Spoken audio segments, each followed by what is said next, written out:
everybody. It's Aaron here with Robert with Get Your Geek On and our review of Episode 3 of The Falcon and the Winter Soldier. The Power Broker. That's the title. That's the title of it. And we'll get into whether or not we actually meet the Power Broker in this episode. We'll get into it. We'll get into it.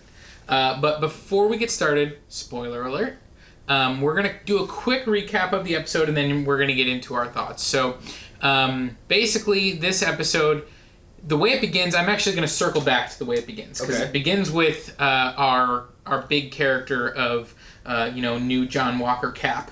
But I'm going to circle back to his story because I just want to start with Falcon, Winter Soldier, and Baron Zemo. Okay. So we start off immediately where we left the last episode. They were going to see Zemo. We see them in Germany, in the prison.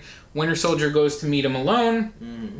They have a quick conversation, and then we cut to Falcon and Bucky is pitching the idea of breaking Zemo out of prison while Falcon is resisting it, and of course we find out that he's already done it. Yeah. Zemo walks in, and we get their dynamic, and we find out, Zemo is basically going to help them find out where this super soldier serum is, and we go off from there.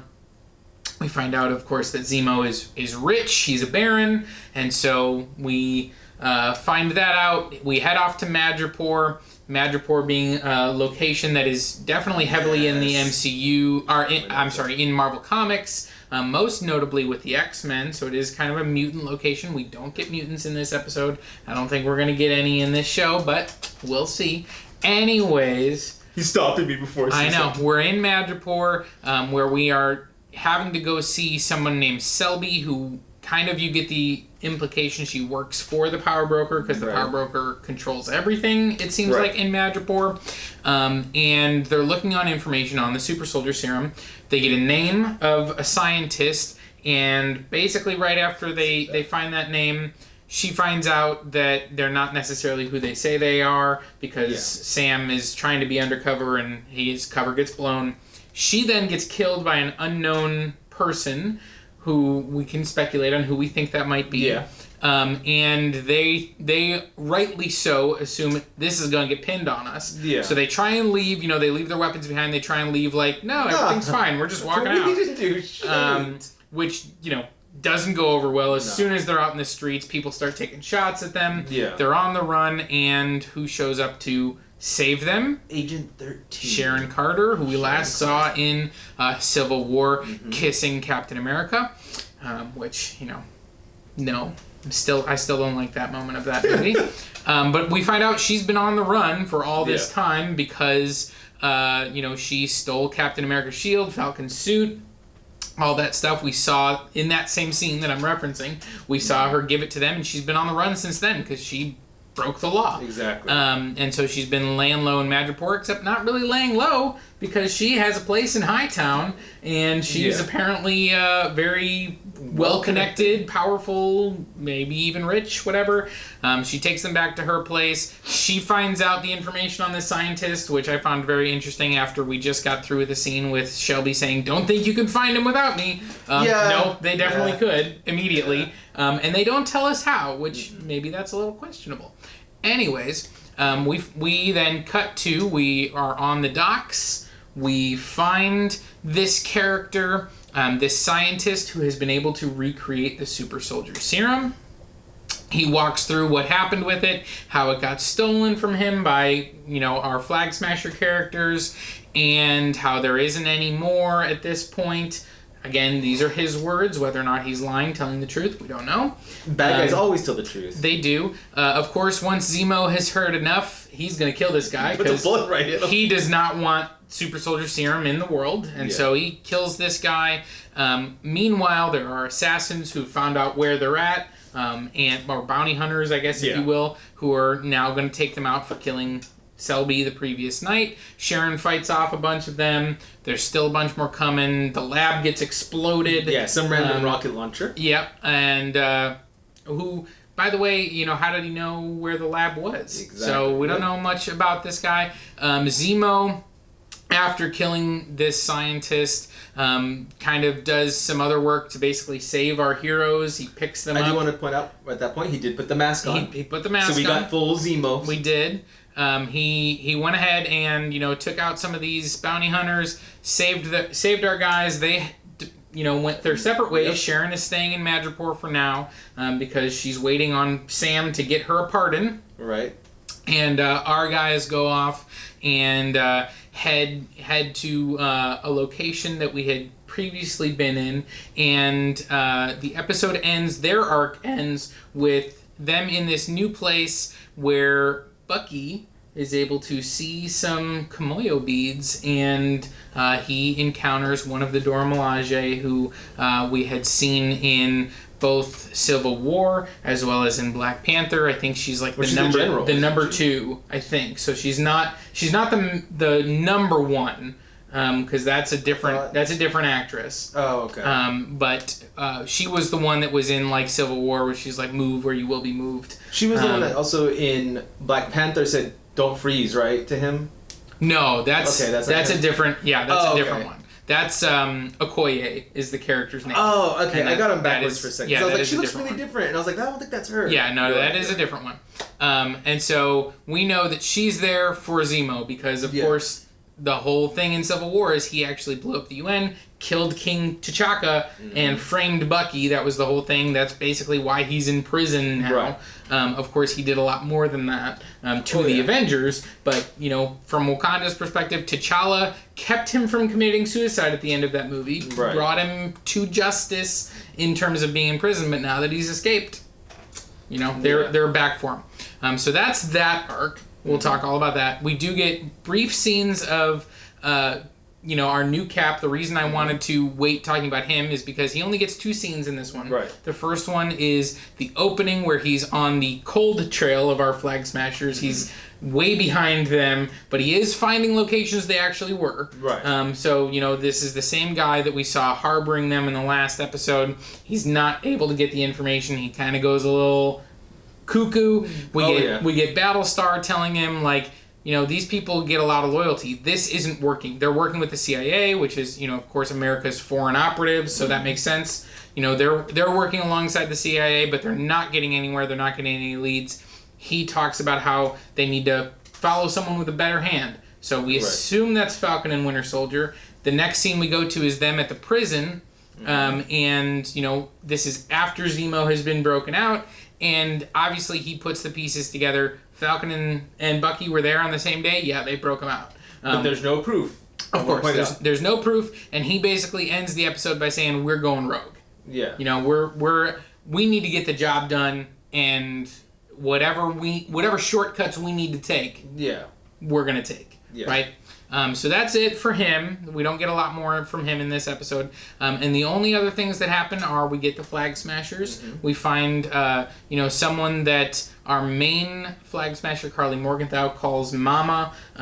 I get the sense it's not her actual mom. No, but like it's more like took her in, raised her. Maybe she was an orphan, something like that. It sounds like she did that maybe for a lot of kids. Yeah. Right. Maybe even some of the other fellow Flag Smashers.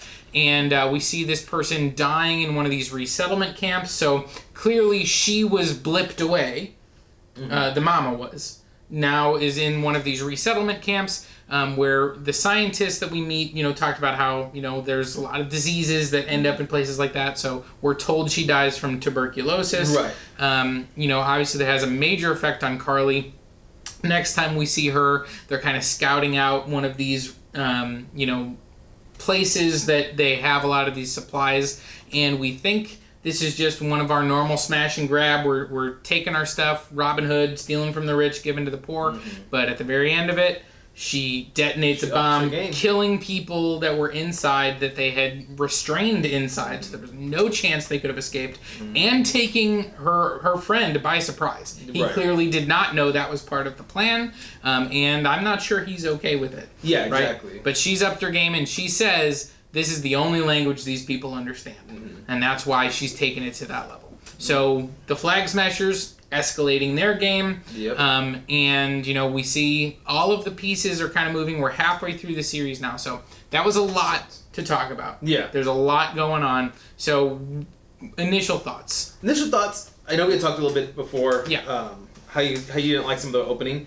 I actually watched it a couple times now, and I actually am really liking the episode. Okay. It is bringing in some loose ends, I think, from the movies now. We are getting... this felt very much like, hey, here's what happened after Captain America Civil War. Yeah, this is a sequel to Captain America Civil War. And I love that, because I really liked that movie. I think it was one of my more favorite Captain America films. So I really enjoyed it. Before I ask another question, what about you, though?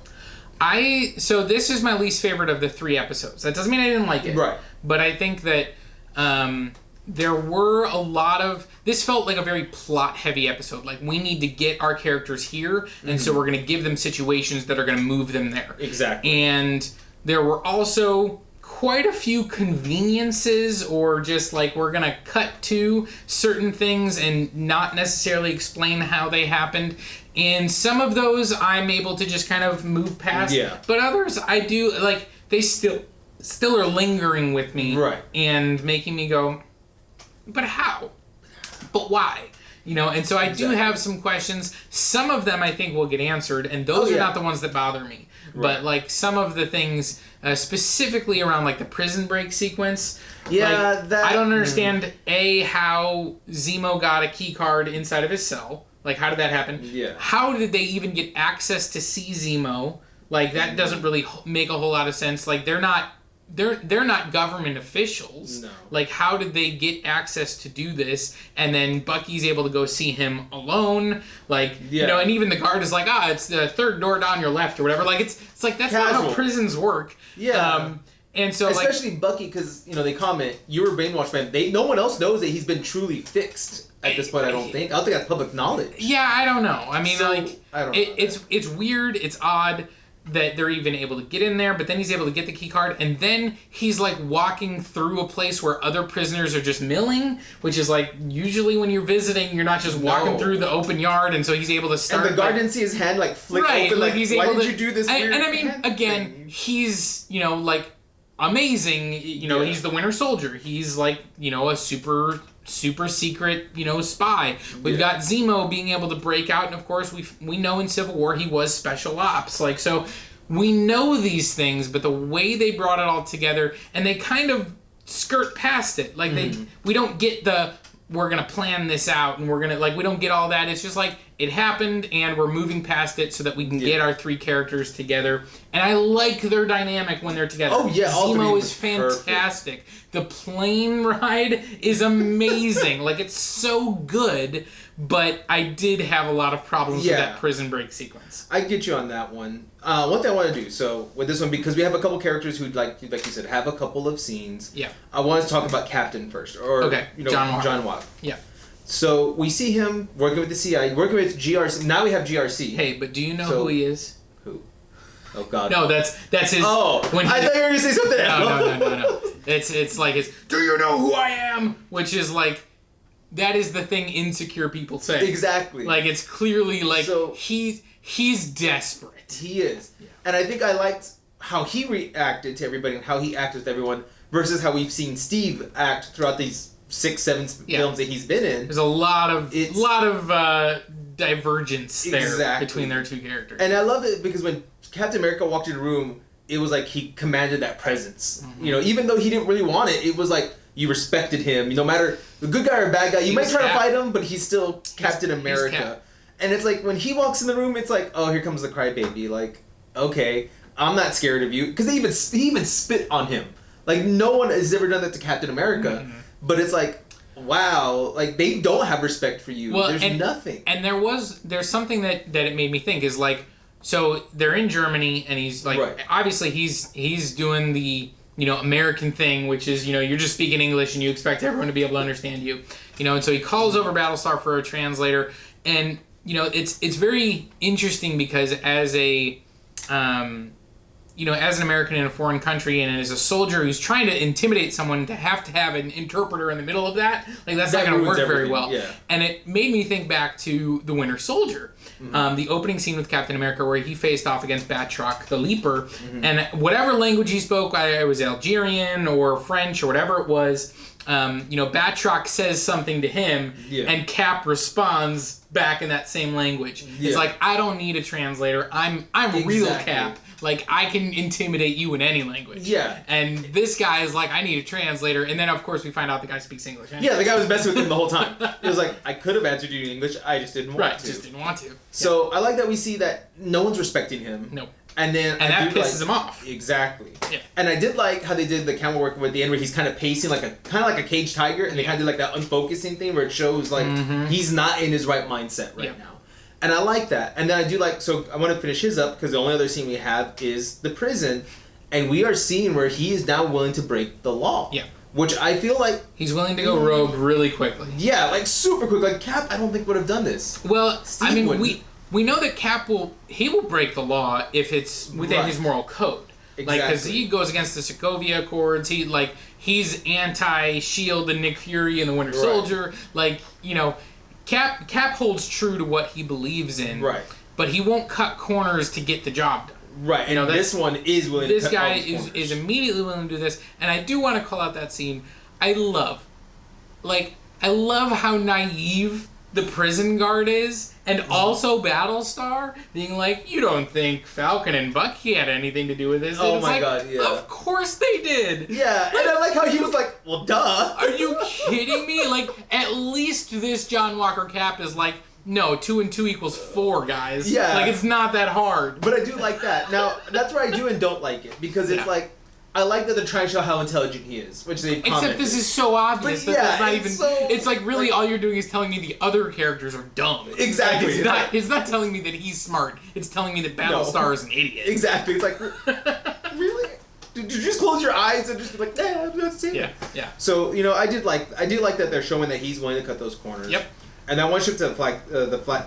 Yeah, Carly and the Flag Smashers. Yeah, Flag Smashers. Yeah. Because they didn't have a lot. Their part was just a little booth moving. There was a lot. Yeah, exactly. There wasn't a lot in terms of like Screen time. Yeah. But man, the place we get to by the end of this episode with the Flag Smashers goes crazy dark. And this was like really interesting is because I think we even talked about it last week. Yeah. Like I was kind of thinking that Carly might be, you know, like that certain members of this group, they're like that idealistic, like that they're, you know, maybe going to get caught up in the movement and it's going to get more violent than they wanted it to, but you know, they're there because they truly care about the cause, they care about people, those kinds of things. And I was like, Carly's one of those. And at the end of this episode, she goes murder. Yeah. And you can see, and it's a big leap for her friend. Right. To go from, we're Robin Hood, we're helping people, to we just killed people in cold blood.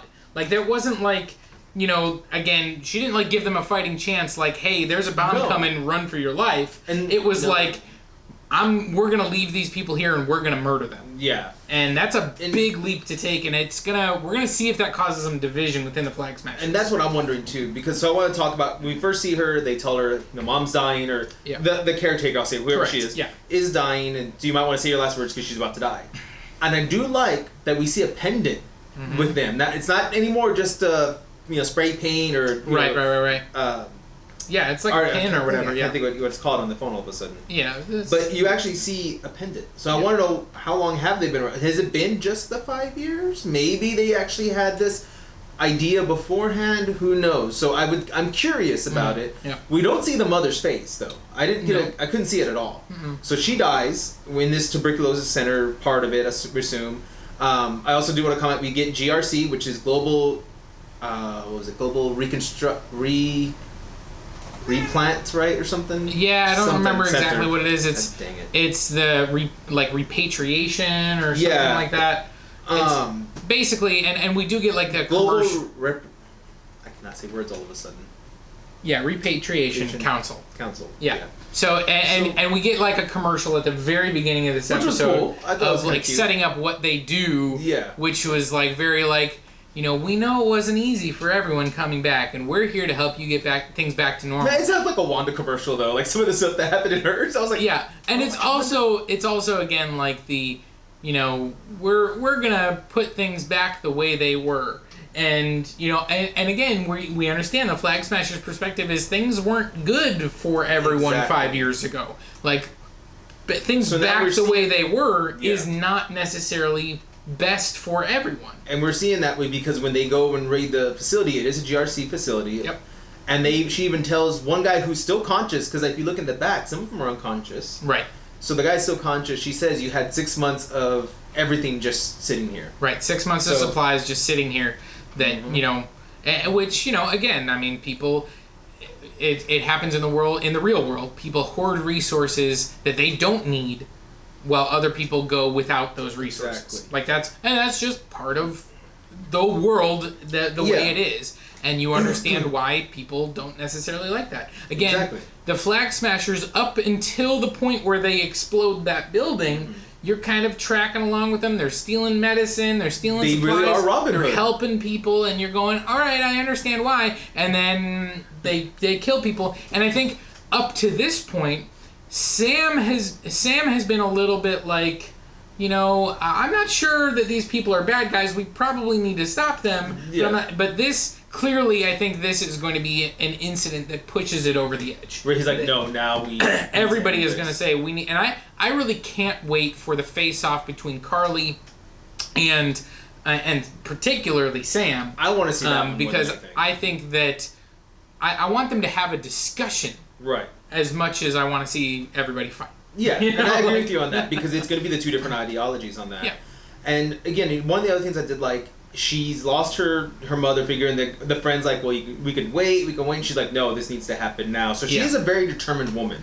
She has a pathway that she feels she needs to go down. And I wonder, would she have taken that step if her mom was still alive? Exactly. That's why I'm wondering. Is that the moment that, and he even says, like you're saying, hey, do we need to take some time to mourn? And she's, and you get the sense that she's got a kind of a new resolve. Yeah. Like, no, I'm gonna take this even further. Yeah. Like I'm gonna take this up a notch. And like she said, that's kind of how I felt. After the explosion, this is the only thing they understand. Yeah, this is the only language they understand. In her mind, she's starting to see that, and let's face it, to an extent, that's kind of true. So moving on from them, I mean, so like our next one, I want to like you said, I love the dynamic: Bucky, Baron Zemo, and Sam. Yeah. So I want to talk about theirs now. So we got them three. I love when he walks in and he's like, "So if I may say no," and they both just they're both like, and he's like, "Okay." I want to talk before we get into too much Zemo. This is. Just like we saw in episode 2, this is, a continuing theme. Sam and Bucky are not on the same page. No. Like, Bucky goes behind Sam's back to break Zemo out. We can see then they're arguing about it when Sam doesn't realize it's already happened. Yeah. And he's clearly not going to be on board. And Bucky is trying to use Captain America a little bit against him, saying like, well, Steve stuck his... you back Steve when he stuck his neck out for me, do it again, kind of thing. And you could tell Sam is just not on board with all of this behavior, everything that's going on. And he even, calls out to Zemo, like, you don't do anything without our say-so. And you don't get Zemo agreeing. He says, fair. Yeah, which is like, that's a fair deal. I'm not going to honor it. Like, he never says... I'm still the villain here. Right, he never says that. And, of course, we see that later, which... Yeah. I mean, it was clearly telegraphed. We knew exactly who Zemo was. He is loving to play these mind games with Sam and Bucky, especially on the airplane. We get that with him stealing the notebook, which we find out was actually Steve's notebook that Bucky's been using.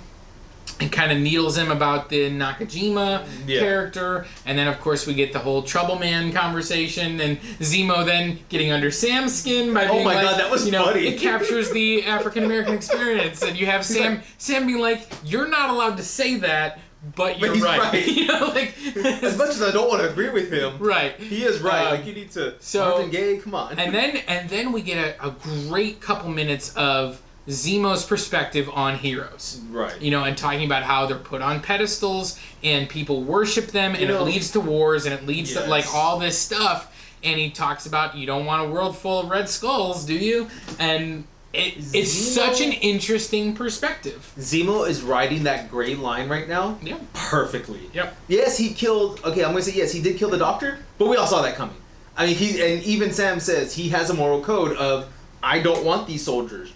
And like you said, he never promised not to do something. It was very much like, okay, we got the information, bam. And even at the end of the episode, when he picks him up in the car and they're like, don't ever do anything like that again. He's like, oh no, I won't. And you're like, of course he will. But technically he won't because he already killed that guy, so he can't do that same thing again. So he's not lying. I mean, every super soldier is on his list, which means Bucky is on his list. Yeah. Like, at the point Bucky is no longer useful to him, he's going to want to kill Bucky. And like Sam said, I've been on the other end of his moral code. And so has Bucky. And he apologizes, whatever you want to call it, to Bucky, like, you're a means to an end. And he says it wasn't personal, and it's not for him. But that doesn't mean he's still not going to try and kill him. And right now, Bucky's his best bet to stay alive if he has to fight super soldiers because he knows he's a human. Yeah. He maybe can hold his own for a minute, but let's face it, against a super soldier, he's not going to do well. Yeah. Sam and Bucky have a fighting chance to protect him, so keep the ones that could keep me alive. Okay, you guys are done? Well, after the fight, maybe if you're injured, I'm going to put a bullet in your head and walk away. We'll see. So I'm curious where they're going to go. Now, I did like that they did give him the jacket. He really didn't fit the Zemo from the comics when he's more of like in his royal, I guess, attire, the jacket. And he talks about like being super rich and everything, which is another question I had. It was like, how does he still have access to all of these things when he's been in prison for 7 or 8 years? And like, first of all, you got broken out of jail. They have to put these the manifests for the flights. So you're telling me no one noticed his private jet with his private butler was taken off from an airfield? Which, and I guess maybe he's, he's been a criminal, like he was a criminal long enough that he was able to, make connections. Because he does comment, people like, when he's talking to the, what's her name? Selby, people like us always find a way out or something like that. So, I mean, that's one of those ones that didn't bother me. Like, the prison break thing still bothers me. Yeah. That one, it was like, I don't understand this, but it's not going to bother me moving forward. But you can always say enough money, and he is still a baron. He's royalty. Yeah, so that might get you in a few doors, just being royalty. Which again, like, the mask thing is another one. It's like, you did not explain why he's wearing that mask other than he wears that mask in the comics. And I'm okay with that for it's now. Like, and again, it's like, we don't need an explanation for it, but it's still very weird. Yeah. It's like you don't, like, if you're not a comics fan or you don't, like, it's like, why is he putting on a purple ski mask? Like, it doesn't, exactly. It's not covering up any disfigurement, which is what it was in the comics. It's not like he's trying to hide his identity or anything like that, because he takes it off right after. Yeah, right after he kills a couple of them, he's like... And so it really is... Like, it feels like he just put it on because in the comics he wears it. It was just like... Which is fine. Can you do that? Who cares? I mean, it's not even like, there's like something to protect him from breathing in the fumes. No. It literally looks just like a ski mask with a little plastic shell maybe in there. Yeah, I don't know. So I did like our dynamic with it, and I also want to comment that the end of the car scene, the joke came back around from Civil War. Which it was reversed. Yes. Because in Civil War, Sam was sitting in the front, and Bucky asked him to move his seat up. Nope. No. And so then now this is reversed. Too. He's like, you're not going to move your seat up. Yeah, exactly. Sam just knows. He's like, you're not going to move your seat up. Nope. And I loved it because I love the little, it's a throwaway, so if you've been watching all the movies, it's a fun little line to get. I was so happy to hear it because I'm like, that's cute. Yeah. So at the end, we get them also trying to infiltrate with the low town of Right, and so Zemo's going in as himself. Yeah. Bucky has to become the Winter Soldier again and basically act brainwashed. And Sam is going to be this character who's like, I think they said like an Smiling African tiger, warlord or something. Basically. Yeah, called Smiling Tiger. And he's got to, try to pretend to be this guy, which leads to a couple of humorous situations, like when they're at the bar and they get, the usual. Which, and I love Sam being like, he has to psych himself up to drink it. And then he kind of does like a thumbs up to the bartender afterwards. The bartender's kind of like... It's like, you're not acting like the normal Smiling Tiger, but okay. Yeah. But you drank it. I mean, not many people would have done that in general. Yeah, and then we do get, like, Winter Soldier that fight in the bar was awesome. I loved it. It was great. I loved it. Now, again, though, here's where I love that Zemo's kind of planting those little things in Sam. It's like, it didn't take that long for him to go back into that. Yeah. And Sam's going to take note of that. And it's like, Zemo's not wrong either, because, I mean, man, he knocked all those guys out quick. Well, and you can see by the end of that scene, Sam asks Bucky point blank, he's like, you good? Yeah. Like, because he has seen the Winter Soldier in action. Mm-hmm. Not Bucky, Cap's friend. Yeah. He has now seen the Winter Soldier in action. Mm-hmm. And I think it definitely took him back. Like, that was a level of brutality that I wasn't prepared for. Yeah. And so he's trying to be like, hey, I'm making sure you're still good. You're still you. You're still Bucky. You know, like, because you could tell that took him back. We get the scene now with Selby, right. you know, and this scene really didn't work for me. What about you? I didn't really care for it at all. I mean, first of all, if you're high enough in this food chain, I would say, you should recognize, first of all, he's not Smiling Tiger. The bartender, maybe, I'll give that, she should have known. And she even comments, you're taller than what I thought.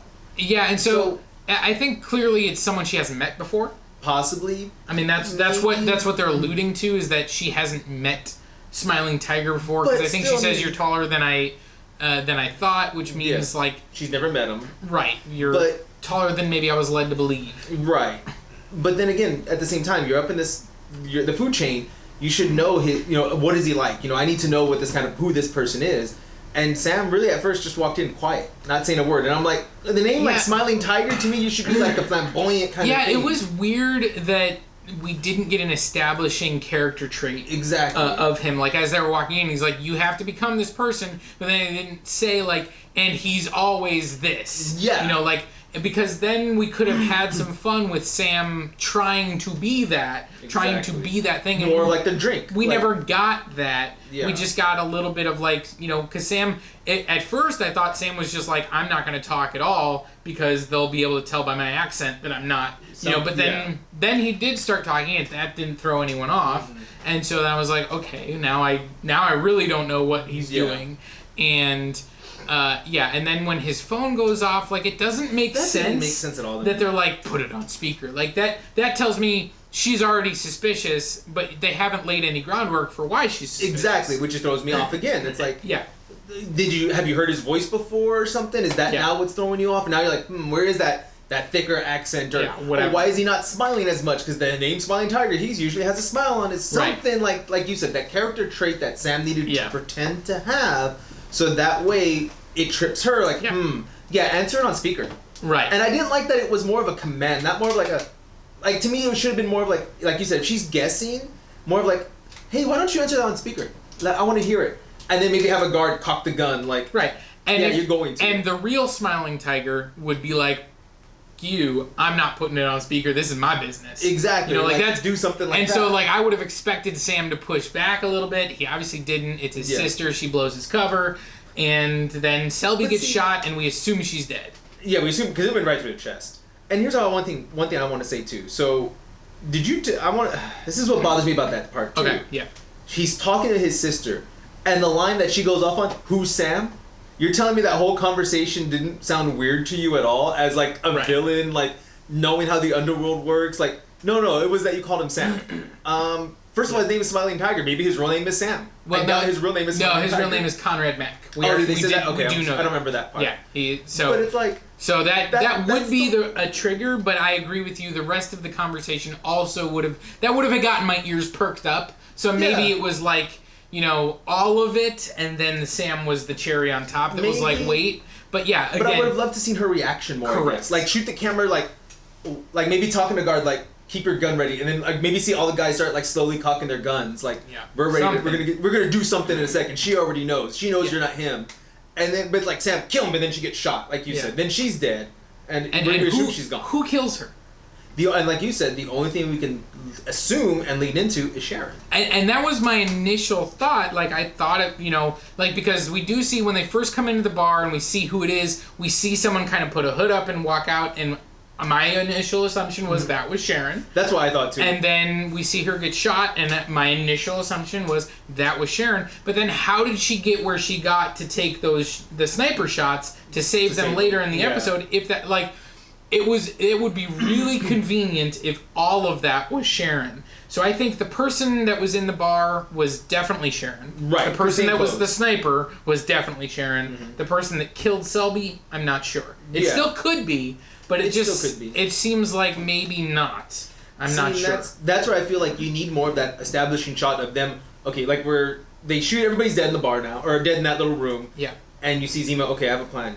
Leave the guns. Like, because we're gonna walk out. We're gonna walk out and pretend like everyone in that room is still fine. Like we left on regular terms. Exactly. Don't worry about it. And I think to me at that point you needed that shot of them maybe like walking through people, showing that it took some time, And then you could say, okay, well, Sharon moved to another spot. Yeah. But all we get is them all of a sudden in the street, and it's like, well, how quickly did it take them to get there? Again, a little bit convenient. Like, how did she know that's where they would go and be able to save them there? Like, so there are questions regarding that whole sequence, but you just kind of move past it and you go, we got to get these characters together. We got to get them with Sharon, who is very bitter. Oh, gosh. So I want to talk, now that we moved on, we kind of touched mostly on them, but now Sharon. Yeah. Since Civil War, she's been hiding. Yeah. That's been, how many years now? So Civil War in the MCU timeline, I believe, was 2015. Mm-hmm. So that's at least 9 years ago? 2016. 2016, and this is supposed to be 2023 because that's okay. So the 5-year jump was 2018 to 2023. I assume she has not been blipped for any of that. It didn't seem like it was. Which means that we're talking like 6-7 years that she's been on the run in hiding, and clearly she's used that time. Man, this is one thing I want to comment. Yeah, Zemo, when he got in the car, he says this is Hightown, where if you want to be high class and all that, that's where you go. And they comment, oh, but you don't have friends. And Zemo makes that smirk, like, I might. Yeah. But he doesn't say it. But I love how her first thing is, I got a place in Hightown, we're going to stay there. Wait a minute, you're telling me you're already in the, okay. Yeah, she clearly has taken some steps. Yes. And is very willing to, be that character. Now, she's gone rogue. So now this is the question I want to ask you. I want to take this time to stop now. The episode's called The Power Broker. Mm-hmm. Did we meet the Power Broker in this episode? We saw a wall that said the Power Broker is watching you. I know. I think that's it. Well, no, but I'm asking you, is it a character that we met in this episode that wasn't called the Power Broker? So because there's a few options. Like, it could be Zemo. Could be. Zemo could be the Power Broker. I don't think so. No. It could be Sharon. Ooh, it could be which Sharon. There's been some speculation about that she's the actual Power Broker. That would be a major swerve of her character from the comics, because the Power Broker is a separate character in the comics. But that could be interesting. Right. It could be Selby, and she didn't, because we know that this is by reputation only. Zemo knows this person by reputation only, and there's been a lot of stories in that have been done, like spy stories and stuff like that, where it's like, the number one is actually the person in charge, and no one's ever met the person in charge. It's always like the second. And so it's like Selby is pretending not to be the Power Broker so that the Power Broker has insulation, but is actually the Power Broker. Kind of like what was it, Batman Begins, where Ra's al Ghul was Ra's al Ghul, standing behind everything. And so that's a possibility. And then did she fake her death? Is that what happened? Although that didn't really seem like it. No. And then the last option, if we met them in this episode, at least to me, well, I guess there's two more. Okay. It would be the scientist. The one who have a shot? Yes. Okay. Who, again, I don't think so. No. Because he also blew up after that, because we assume that guy is hella dead. And the Power Broker, I'm assuming, is alive. He could be like, I'm okay. Oh, shit, rocket. So the last one, to me, is the guy that had the rocket launcher. Okay. And I'm going to blow up I know exactly where the lab is because I'm the actual Power Broker, and I'm going to blow it up. Yeah, I don't need him talking. We didn't see what happened to that guy. Yeah. So, do you think it's any of those 5 characters, or it's none of those 5 people? I think it's somebody else. Okay. Dr. Doom. It's not Dr. Doom. Dr. Doom. No, honestly, what I would like to see, and this is really probably going to go far left. I mean, I'm going to kind of go with yours first. So, like, Sharon, I don't think would be it. She's the one that makes the most sense out of the characters that we actually met. Yes, but that really does derive from the comics, everything. That would be a whole 180. Totally changes it. So, she's up there. Zemo, I think not. I think Zemo they're going to leave as, this is Baron Zemo, he's his own thing. I agree. Now, the interesting about Selby, I always want to say Shelby. Yeah. But anyway, the other girl, the... Selby. We also have played with the idea of the one throwaway line, an LMD, which stands for Life Model Decoy. Yeah. And she could be a Life Model Decoy because the real one didn't want to show up. Sure. And that was a Life Model Decoy that died. And then we finally get canon LMDs We got a throwaway line in Avengers where Tony looks at the phone to to Coulson. He's like, "This is the life model decoy of Tony Stark." So we know they exist because he did. Why would he say that? Right. We know they exist. Well, yeah, so. I think clearly that was a very particular choice of words by the writers of that movie. I don't think that it was actually saying that they existed in the MCU at that timeline. Exactly, not for that timeline. But it could. Yeah. But yeah. But that leave the door. They already opened. They opened the window a little bit, of the door a little bit, so that's possible. Yep. So I don't think I think that character, whoever that was, is dead. But I think it could be an LMD. So maybe her. Interesting. But my other guess, and this is the one I really think it is, it's the friend of what's her name from the Flag Smashers. Really? I'm wondering if it's him. Because he's the one that goes and gets all the intel about the places before they go in and grab everything. Who else could be that easy? Like, it's hard, let's face it, it's hard to always get in. Maybe he's a really good spy, he is able to get in. But if you're the power broker, you can just walk in wherever you want because you're supposed to be this high and mighty person. What if it's him all along and he's just hiding under everybody's nose and pretending to be this like character who's like, oh, you blew it up, like, oh no, that's so bad. I don't know. I got the sense that they knew each other for a longer period of time. It's possible still, but that doesn't mean he can't be doing shady stuff under her nose. No, you're right. I would just like to see somebody like that we've seen, but it's like this minuscule person we think.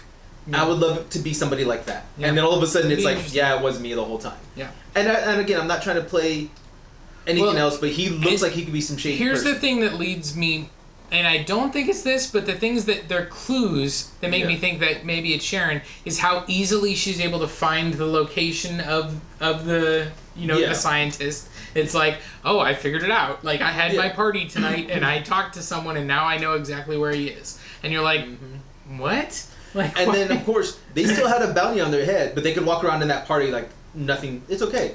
Right. So going with Sharon, did she call the bounty off? Like, no, the bounty's done. For now, like, or is that, she's in Hightown and so they're insulated from Lowtown maybe a little bit? Maybe, I don't know. Again, there's some questions. It is questionable, but it was cool. It was still, that's what I think. I think it's one of those, though. I think Sharon could be, she's up there. And I want to throw in that other guy. She could certainly be working with the power broker. Exactly. If anything, I can see that. If not the power broker itself. And especially her scene at the end where she gets in her car and she's got like an assistant with her. Yeah, like what the heck? And, it's like, we've got a problem. And she's like, we've got more than one problem. Like, let's talk about it in the car. And that's, again, why I don't think she's the power broker. I think you're right. If anything, she's somehow connected to him. Like, she made tell Sam, like, hey, I had to do what I got to do the last 7 years. And so... Maybe, like, sold them out, to the power broker. But, I don't know. There's a lot with that character that was interesting. I assume we're halfway through the story. I assume we're going to get her again. Oh, yeah. We're gonna link back up with Sharon at some point and find out a little bit more about her story. Exactly. So, that kind of wrapped everybody up, right? So we got Falcon, let's get to the scientist. Oh, the scientist. Okay, I forgot who I was trying to miss. And so, I think, and I can't remember the character's name, but this is in the comics. This scientist was actually in the 1950s. Yeah. He was the one that was experimenting on all of the black individuals. The only survivor was Isaiah Bradley, and so he's evil in the comics, kind of thing. His backstory that we get here is that he was a Hydra scientist who was working on replicating the super soldier serum. Then when Hydra fell, he got recruited by the CIA, which was where Sharon worked, by the way. Yes, and also is mentioned by John Walker in Battlestar. So the CIA's involved here. He was working on a CIA project, and then before he was able to complete the work for them, which he was able, he said, to figure it out, but before he was able to complete the work for them, he got blipped away. Right. Came back 5 years later, the project was on ice, and so he then came to Madripoor to do it for the Power Broker and finished it. And he talks about how his serum is different. It is... it's more targeted. It's basically, he says, like, it's perfect. It's not going to change their physique. Like, they're not all going to become, like, tiny Steve Rogers to huge Steve Rogers. Right. Now, anyone can have it, be walking around, and you wouldn't know. Which is why a character like Carly, she's not buffed up. No. She doesn't look like this amazing bodybuilder or anything. She looks like a regular person, but she's got the super soldier serum. Right. And so his serum is able to not change your physical appearance, it seems like, while still enhancing all of those abilities. Exactly. And I do like that we get the line that he did get the blood from CIA, which we assume was Isaiah's. Correct. So, and I like how Sam kind of looked at Bucky, and now I think he understood a little bit more why Bucky didn't want to say much. Because the looks they kind of exchanged right there. It's like, yeah, you understand now. Well, I think it was more like, this is on the U.S. government. That's true too, all of this is like, this is their fault too. Yeah. And they treated this man and they threw him away like toilet paper, and and then they used his blood to kickstart this program in secret once again under all of our noses as the Avengers. Like, because if this was happening leading up to the events of the blip, who had knowledge of it? Exactly. Does Nick Fury have knowledge of this? Mr. knows everything. He did. And so then he kept it from Captain America and the rest of the Avengers. And he would. I'm not gonna lie, he would. And that's one thing. Now we do know there's at least the possibility of 20 super soldiers, because that's how much serum they stole. That's what the doctor says. Yes. He says that they stole 20 and that's it. Sam and Bucky only know about 8. Yeah, so there's confirmed. a possible 12 more. Correct. And they could be Flag Smashers, or they could be a different group. Maybe they're Power Brokers men. This guy says that they were stolen by the 20 people. He's the one that gives them the name of Carly's mom, mother figure. Yeah. He gives that name to them, which is where they end the episode at. I think it's in Latvia. I think it's where they end up. Don't remind me. Latvia. Which is not Latveria. I know. There's like 2 countries with L's that they mentioned in this, and neither one of them were Latveria. No, neither one of them. But anyways, and so we get his story, and he's trying to, he's the mad scientist who's he doesn't see people as people, like they're subjects. He's very detached from the work he's a true doing. Sociopath. Or not even sociopath, would be psychopath? I don't know. He's not a good guy. Yeah. And of course we see Zemo. Zemo is just like, all right, this guy's dying. Now, I do want to point out, I wonder how Zemo knew where that gun was. Because it was literally just like, again, okay. He's a special ops. And so I keep forgetting that part, I guess. And so it's like, but my question to your question is, how did Bucky not track what he was doing? And I know Bucky was the one with the gun to the head, but still, how is no one watching what Zemo's doing? Yeah. As he's going, because he could have pocketed vials, not that he did. No, and not that he would either on that stuff. According to his own code, we wouldn't expect him to, which again is why it's unlikely that he's the power broker. Yeah. But all of those things, But you're right, no one... It's like nobody's watching Zemo, and I saw that at the party too. There seemed to be a scene where he was just by himself. Yeah, he's just is nobody watching Zemo? No, he's dancing. He's okay. He's we're just letting him do his thing, and then at the end when he gets away, I didn't understand, and maybe they'll explain it, and maybe what you said about him wanting Bucky by his side when he faces off against the Flag Smashers. But why did he come back for them? Yeah. That's not really explained. I could see why Sam and Bucky would go back for Zemo. Why is Zemo going back for them? And I really do think it's very much keep your friends close and your enemies closer. And I think for Zemo, these are my enemies. Or the Tony Stark line that Ultron says, keep your friends rich and your enemies richer, and wait to find out which is which, or that's whatever true too. He says. I mean, that could be it too. I really do think, this is why I think it keeps him around, because he knows there's going to be the confrontation. He knows eventually, because he wants to kill these super soldiers. He's already on a blood run for these guys. Yeah. Or blood, thirst for blood, whatever. So I think he knows, I can maybe take on 1, maybe 2, the possibility of 20. Right. He couldn't do. So I need Bucky and Sam to maybe either go in there and get them all in one spot while I detonate a bomb and kill everybody, and hey, sorry guys, I just happened to kill you too. Woo. Oh man, a super soldier and an Avenger? Darn. Yeah, exactly. I feel like he's trying to plan something like that. He's definitely thinking ahead. Yeah. So I think that's why. I really do, because again, keep him close. And again, he needs muscle. I guess. Why not keep him there? Yeah.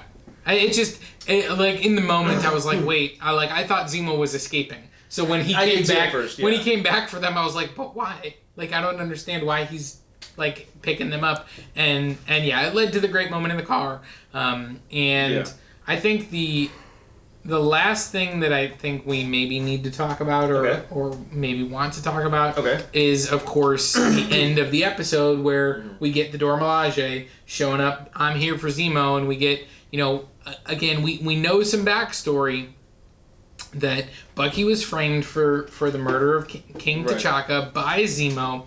T'Challa saved Zemo from committing suicide, imprisoned him, that very line, like, the living are not done with you yet, which is basically like, you're not taking the easy way out. Yeah. Like, you're going to live with what you did.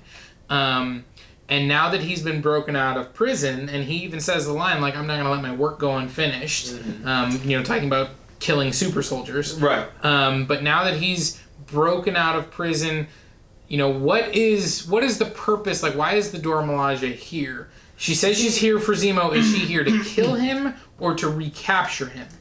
See, and that's kind of where I'm at too, and that's why I don't like her there, and I do, because we still don't know where Marvel is going to go with Black Panther yet. Right. So, after the unfortunate passing of Chadwick Boseman. Yeah. I mean, if Chadwick Boseman was alive, I think it would make a little more sense, a little bit. My question to you is, if Chadwick Boseman was still alive, would that have been him showing up in that scene? I hope so. I hope that would have been him. Yeah. I really hope for that. I wonder if that was the original plan. I know they had to reshoot some stuff, due to the pandemic, and of course, Chadwick Boseman died in like July or something like that. So I wonder if that was part of the original storyline. And I do think there are some things, like, I think that bridge scene where we get introduced to Madripoor, that feels like there was a different scene that was intended that maybe they couldn't do because of the pandemic or something like that. Like, they just like walk in on a bridge and then a car picks them up, which it felt like a really weird, and again, I think maybe not establishing a character trait for Sam. Like, that scene felt like it was maybe rushed or something. It felt like it. Like, I didn't get that whole thing. Like, why are you walking on a bridge? Why aren't we in the car having this conversation? Right. Like, show us going there and then show the motorcycles and everything show up. Yeah. But yeah, I don't like that right now. We have no idea where they're gonna go. Like, if we knew Black Panther was Chadwick Boseman was still alive, like you said, if it would have been him, that would make more sense. Like, he's coming for his father's killer. Like, okay, I'm gonna throw it, like you said, I'm here for justice. Like, he could have said a line like that, and then we know, okay, he's not gonna kill him, but he might take him to jail again. Yep. To get her though, and to not know if Black Panther is still in this universe or not, that's where I get confused, because I'm like, well, if they wrote him off like, oh, he died, like he really is dead, which is a theory that they're gonna say that he has died, and they're gonna pass the mantle on to somebody else. Which would make sense then, why she would come and want to kill him, because now Black Panther's not there to kind of like protect him, kind of thing. Like, my rule is you can't kill him. Yeah. And now that if he really died, okay, well, that rules out the window. Yeah, and I don't know, and I don't like that. I really don't like that. We don't know any of it. I'm interested to see where they're gonna go, and obviously, Bucky lived in Wakanda for years. Exactly. And but even there, he was separate. I mean, he was like living in that hut kind of thing. He wasn't, even though he, was living in the most technologically advanced country on the planet, he was like, I'm gonna live in a hut and chop wood with my arm. One good arm, because he didn't have the other one with him. Right, and so it is, like he clearly has a little bit of an aversion to technology, probably due to being brainwashed. But at the end of the day, there is kind of there's an uneasy alliance between him and Wakandans. Right. And is that going to be broken? Like, do they know he broke Zemo out of prison? Exactly. Like, obviously she shows up, and does she know that Bucky's working with Zemo? And so maybe they're not happy with Bucky either. Exactly. And we get that call out early in the episode when Sam is like telling Bucky before he knows it's already gone down. Yeah. Which, again, I have a question, because if a prison riot broke out while Bucky and Sam were there, like, wouldn't Sam know? That's a good point. So I didn't think about that. Again, there's a lot of questions with that. He was waiting outside at the car. I guess so. Yeah, but he does call out, like, the Wakandans aren't gonna forget that this guy killed King T'Chaka. Like, you know that, right? Yeah, and so they set this up. They set that final scene up early in the episode. Of course, she shows up, just says, I'm here for Zemo. Episode ends. Yeah. So we've got a lot to finish in these last 3 episodes. Again, this was a very plot-heavy episode for me. I didn't like it as much as the first two. It's still good. It's still like... It is. It's really a good episode. Yeah, I still like the series and where it's going, but this was definitely, as much as I loved a lot of the action sequences, again, the Winter Soldier sequence was awesome. Sharon fighting off all those bounty hunters in the shipyard was awesome. Yeah. Like, I liked all of that stuff, but the actual... And even, like, the quiet moments with, like, the airplane scene with Zemo, Sam, and Bucky, that was probably my favorite scene of the episode. Yeah, I liked a lot of scenes. It just felt very convenient, a lot of it, and a lot of we're moving the characters from this place to this place because that's where they need to be. Right, and I agree with you. Like you said, it is very plot-heavy. It is very... We need to be where we need to be kind of thing. And we only have 3 more episodes to do it, so we really can't take our time getting there. Yeah. This was the longest episode so far. Yeah, like 52, 53, something like that. So be interesting to see how much, like, if they're all that length moving forward, or it'd be nice. I'd like that. Yeah. So I want to comment on a couple things. So some little Easter eggs. Yep. 2 references to King Kong. I don't know if you caught those. Okay. So on the airplane, Falcon comments they're going to Skull Island kind of thing. Oh yeah, Skull Island. So that's one. Mm-hmm. When they're walking at Madripoor, you see King Kong's like face, that little neon thing. I thought that was kind of that's cute. a Marvel Comics call out actually. That's true too. With like the golden age or ape or something like that. I don't remember. And we that's also saying. And we do get the camera pans up to the Princess Bar. I was going to comment on that. Which is in the comics is a frequent haven and is even part owned by the alter ego of Wolverine named Patch. Who wears an eye patch to hide the fact that he's Wolverine. I read something about that too. At least he's not Clark Kent wearing glasses, okay? He's not that far away though. But I laughed because I felt like I was reading something about it and I was like, that's a good point. And they were saying that, well, me as Wolverine, do you really want to piss off Wolverine? Maybe they all were just like, oh yeah, we don't know who you are. This 5 foot nothing stocky build guy with an eye patch that looks exactly like Wolverine. No, I don't know who you are, man. No, you're definitely not Wolverine. No. I mean, you don't want to make him mad because you're going to get a claw in your chest. Are you Mulverine? What's your name? Mulverine. Why does your voice sound like Wolverine? You have a Canadian accent even. Yeah. But like, I'm Patch, eh? Wait a minute. Aww. This isn't making sense. But should I have a donut? It's Wolverine, guys. Don't say anything. Remember when they all warned everybody, don't call him Wolverine. He's Patches right now. Why? Yeah. He might just randomly kill you if he thinks you really think he's Wolverine. Yeah, we don't talk about it. We don't mess with it. The other thing, which was, I don't know if they did it on purpose. I don't know the countries at all and how they put their signs up. Of course they did it on purpose. They did. Go for it. Doctor Doom's face was there. So if you will look at one of the pan shots, when Kari is talking to her friend about like the mom dying. Yeah. And again, Madripoor is big for X-Men. Right. Again, I don't know the country, so someone can probably say, "Oh, Aaron, you were wrong." If you look on the gate, there is an X. It's red and blue, and I was like, "That's like the old school like '90s logo." And I was like, "Is that there on purpose, or is that an Easter egg? Is it? Are they housing mutants there?" Yeah, I saw that X too. And I immediately, because I already had my mind on X-Men because of Madripoor, I was like, X-Men? Exactly. That's why I perked up and I rewind it and I'm looking and I was like, it's definitely it's in the shot for a reason. And like I said, I don't know the country. Maybe that's their like stop sign kind of thing. I don't know. But that was very coincidental if it was. Like there's no reason for it to be there when you have a bunch of guards at the gate. Right. But no entry. Right, no entry. Wakanda, wait a minute. Wrong X. But yeah, like that was a nice little Easter egg. I thought you did comment on the princess one. The princess bar was there. Yep. Now there is no. I just want to comment. There is no other mention though of X-Men at all. There's no mention of mutants throughout this whole thing. Nope. And I thought that was a little odd. Like they already own the rights to it. I think they're just slow playing it. I think they're gonna tell us that, mutants have been there. But they, they're none of them showed up in this episode. That's not the story they're telling. They're not telling a story about mutant origins in the MCU. So I think we're gonna find out that mutants have been part of this world either since the blip, or even prior to that. Okay. It'll be interesting to see which one it is. So I mean, there's a bunch of other Easter eggs if you want to go through those. I'm targeting the ones I want right now. Yeah. But I want to ask you, do you think at all in these next 3 episodes, we will get some kind of slight or mention or any way connect to any mutant at all. I don't think we're going to get confirmation of everything. I think we're going to continue to get Easter eggs, like we got the Madripoor, the Princess Bar, Easter eggs, things like that. I don't think we're going to get confirmation of any of those characters that, will be part of the mutant universe. Okay. No, I don't think so. Okay, that's interesting. Because I kind of wonder, this is just conspiracy, what if Mr. Sinister's around somewhere?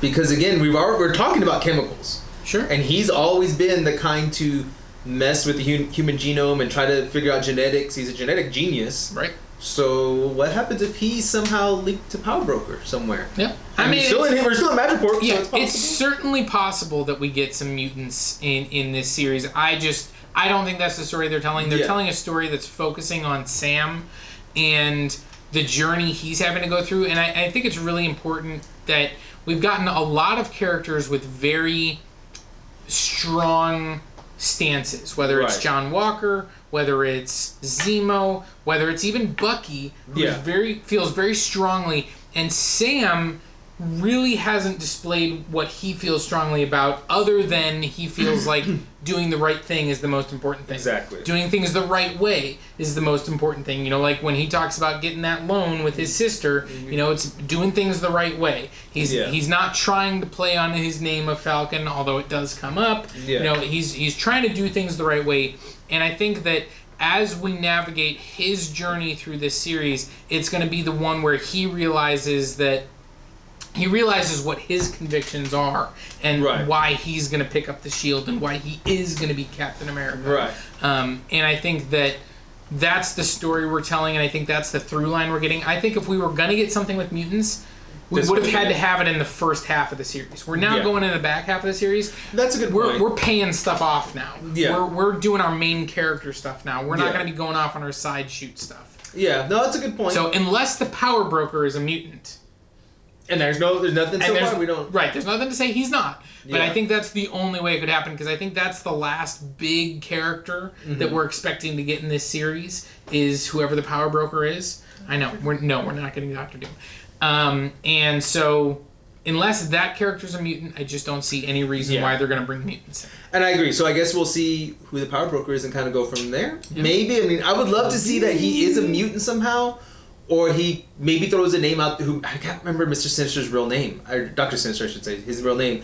I can't remember it. Is it Mr.? I can't remember if it's Mr. or Doctor. Yeah. I didn't read enough X-Men. Mr. Doctor? Mr. Doctor Sinister? No, well, that's the Doctor Strange joke. Oh, that's right. I forgot about Caecilius. Mr. Doctor. It's strange. I'm not one to judge. I forgot about that line. Yeah, which is a great joke. It's a little throwaway joke. He's like... It's such a dad joke. Mr. Doctor.